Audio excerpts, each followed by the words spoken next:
salue de partout où nous sommes. J'espère que nous sommes bien réveillés et bien portants par la grâce du Seigneur. En tout cas, c'est votre frère Nathan Dalla. J'ai quelques pensées importantes que je voulais partager avec nous ce matin. Pendant que j'étais en train d'écrire, même travailler la journée d'hier, il y a quelques pensées que le Seigneur a mis dans mon cœur de partager avec vous. Vous savez, aujourd'hui, la vie semble tellement compliquée comme...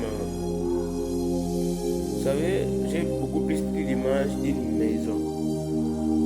Quand il est d'abord chantier, cela veut dire le maçon viendra pour construire et par après, il y aura des électriciens qui vont passer.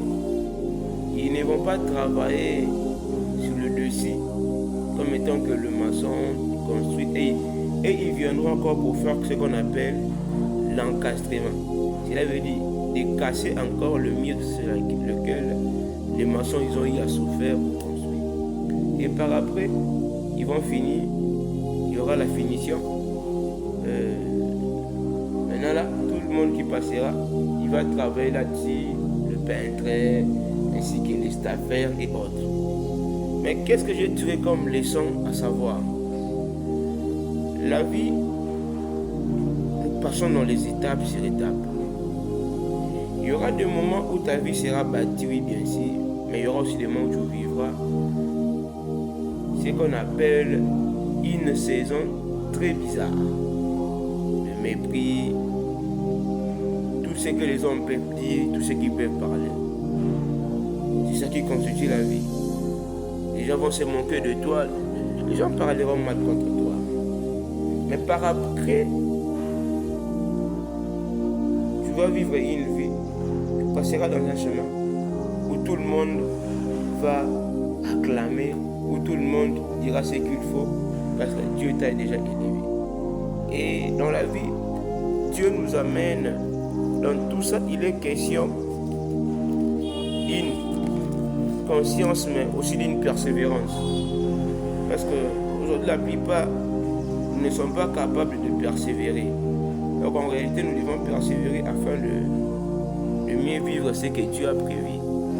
Comprenez un peu. Donc, Dieu nous fait passer dans le revari.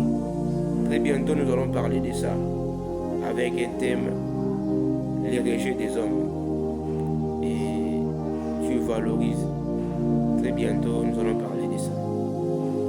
Et donc, c'est réparé, c'est simplement rejeté par les hommes, méprisé par les hommes, négligé par les hommes, mais valorisé par Dieu.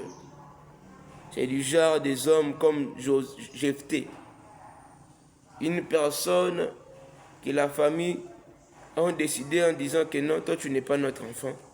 On ne peut jamais avoir ces races comme ça, là, donc tu ne peux pas faire partie de notre famille. Mais lorsque Dieu va passer par les valorisations, il va valoriser la personne.